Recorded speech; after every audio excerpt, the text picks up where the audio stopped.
welcome once again to Let's Talk Marriage. All right.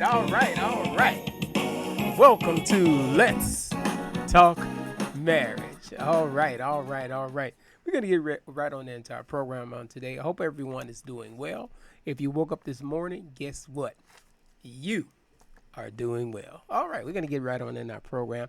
Today on our program, we're going to be discussing some topics that Christian couples or married couples should discuss for a stronger marriage.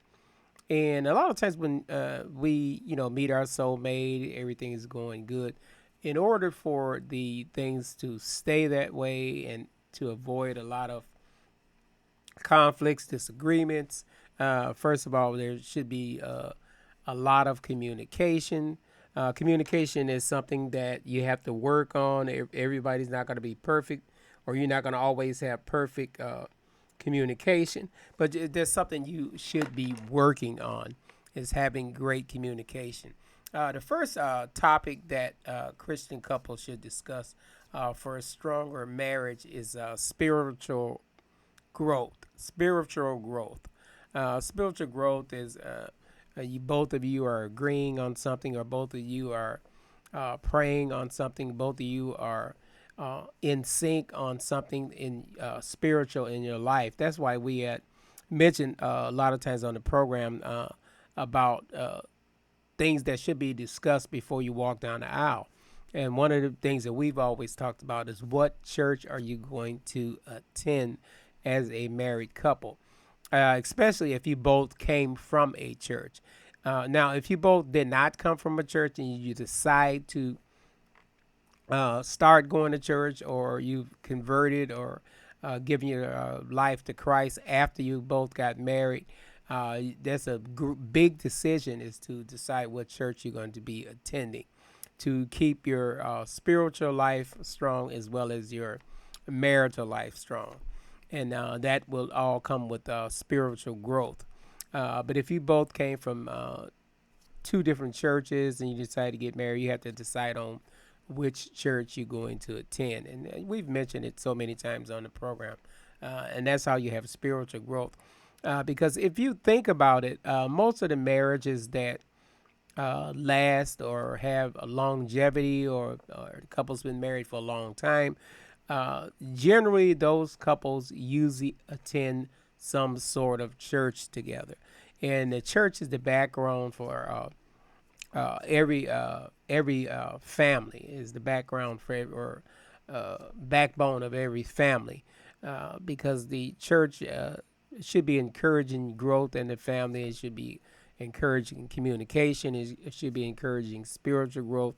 And it should be there for any kind of questions you might have, any kind of counseling that you might need for yourself or for your husband or even for your children. The church should be there for you to help along with your spiritual growth. These are the things that should be discussed before and after marriage. These are the things that should be discussed. The second thing we're going to talk about is finances. I remember a long time ago of hearing people that one party got in a financial strap, the other one didn't know. The next thing you know, there was some financial binds within the marriage, where they even lost property and things like that because they weren't communicating with each other on the finances. It's fine to let someone handle all the finances in your family, but keep the other person informed on what's going on with the finances. For instance, in our marriage, my wife is by trade, or her profession is an accountant. So naturally, she handles the finances in our family, but she always keep me up to date on everything, all the changes or anything that needs to be addressed. She always keep me updated on that. And that's how it should be, because, sometimes you have people that are spenders and you have two spenders. You never get to save anything. And finances is the major thing that come between couples, other than infidelity. The second thing that come between couples is financing. They could be getting along well. They could love each other dearly, but soon as they go through financial straps or having hard times in a marriage, then they start to be, they start drifting apart.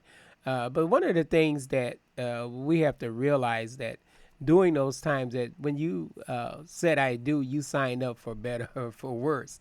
So that should not be. It should actually should grow, bring you closer together because and at that point you should be praying more and asking God for directions and guidings while you come through those situations. So financing is another thing. Here's number three. Number three on here is conflict. Conflict. Here, Proverbs 15:1 says, "A gentle answer turns away wrath, but a harsh word stirs up anger." A gentle answer turns away wrath, but a harsh word stirs up anger. And that is certainly true. So when you, in order to avoid conflicts, don't bring up something that needs to be dressed at the wrong time. It's all in your timing. You can't bring up something that needs to be dressed right in the middle of you arguing over something else. Then you bring up something else that need. Well, why are we on the subject? And then things just get escalated. So we have to make sure that we pick the right time and choose your words wisely, and ask the Lord if one of those people that like to tell it like it is. Ask the Lord to help you curb your tongue and put it in gentle words, not condescending, but put it in gentle words. Because as soon as you start bringing up something that needs to be addressed with a condescending tone, then naturally the other person's going to retaliate, and then there's going to be a standoff, and then and then it's going to escalate. So you have to make sure that we are respecting each other and answering a gentleness and be compassionate when you're asking something. And then then it'll be addressed better, and you could easily address it. But don't bring it up during the time or right after you've had an argument. You start bringing up stuff, and by all means, don't bring up anything from the past unless it was something positive. If it was something positive, by all means, bring it up, and sometimes that'll ease the conflict, and and help resolve conflict. Because once you're going through financial things, and sometimes things happen in your marriages, and things happen in life, with the economy the way it is, and the job market the way it is, things happen, and things are so much more expensive than they were years ago. And then the cost of living, of course, is never catch up with uh, your job wages never catch up with your cost of living. So we have to make sure that we don't allow that to come in between in our marriages. Here's the other one here. Number 4, family planning. Family planning. You have to make sure that we are having those discussions before you get married. A lot of people don't have that discussion, and then after they get married, they find out one party, oh, I never did want no kids. Make sure that you are on agreement. There's nothing wrong with planning to have children. There's nothing wrong with that. It's so people just look so down on. Oh, what do you mean you planning to have children? It just happened. Yeah, you don't want everything to just happen. Plan for it. There's nothing wrong with planning for it, because when you're planning for it, you'll be more prepared for it. Because trust me, children are wonderful and they're a gift from God, but you have to have a plan after you have those children. First of all, you have to know who's going to watch them while you're working. If one of the parties is going to stay at home and take care of the kids, can you afford it? And can you afford daycare? Because daycare is expensive. And preschool and all those things like that, they're very expensive.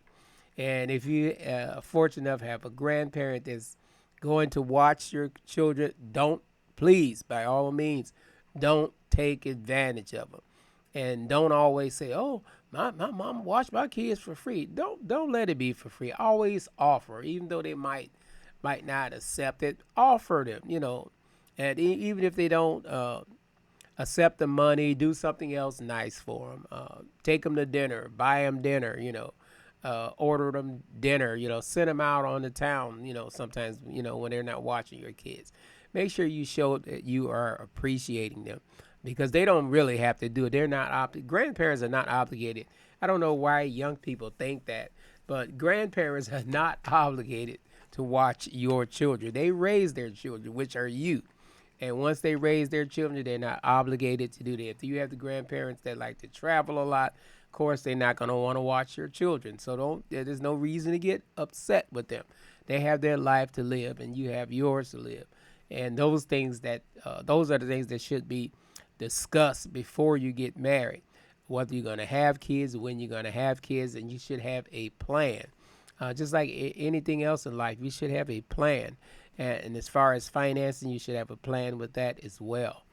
And when we plan on do family planning and plan to have those children, you'll know exactly what who's gonna watch them, who's gonna be the godparents. Used to be a big thing. Now I don't know if it's still a big thing, but godparents. But who's gonna be the godparents and who's gonna step in case something happened to you? All those things should be discussed, and there's nothing wrong with discussing those things.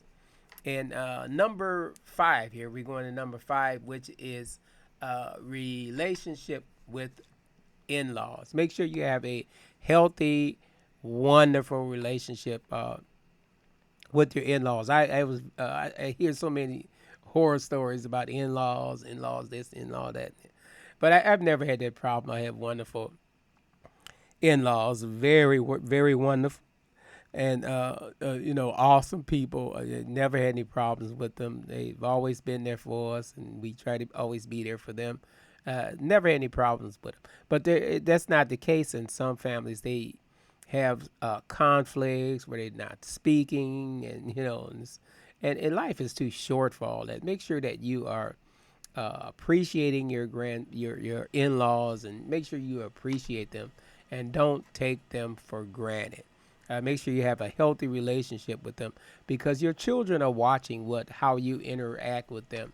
And I've heard so many times, I've heard so many people that I know that always say, "Oh, I wish I had a grandmother that I could talk to, or a good grandmother. My grandmother didn't even like us."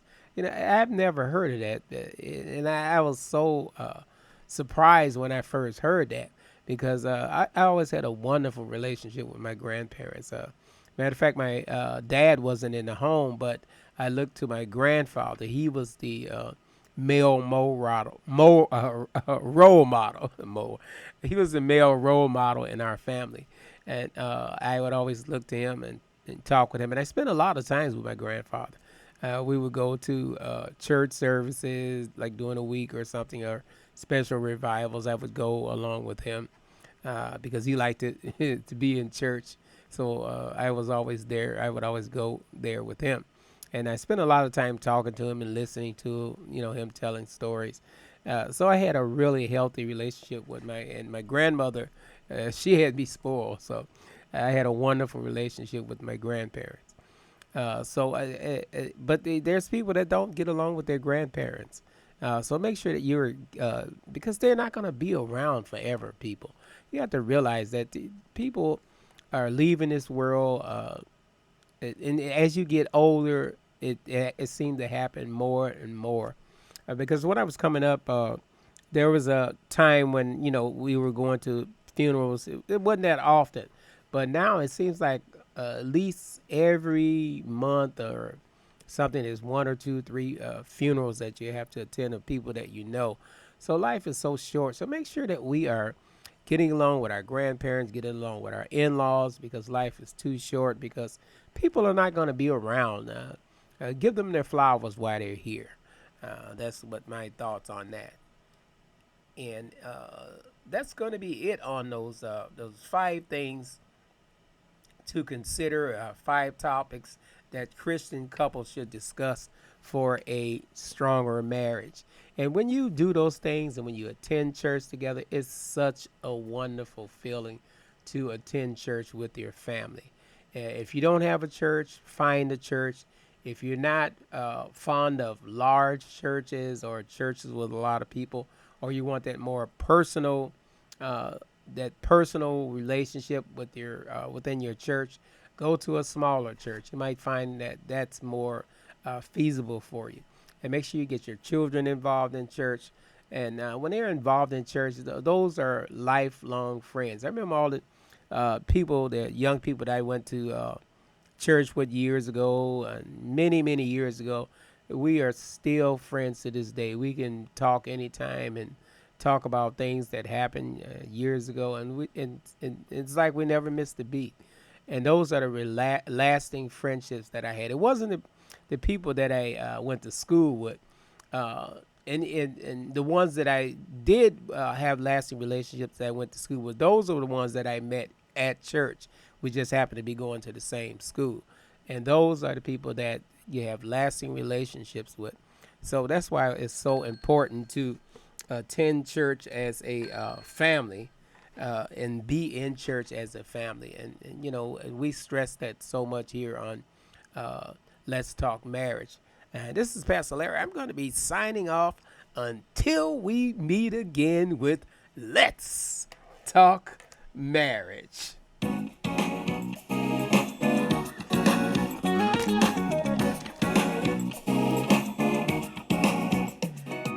Right now, I want to take this opportunity to invite you out to our services at New Zion Christian Center, where I am the senior pastor. Our services are held at the Plainfield Township Community Center, located at 15014 Desplain Street in Plainfield, Illinois. Our services begin at 11:30 a.m. on Sunday morning.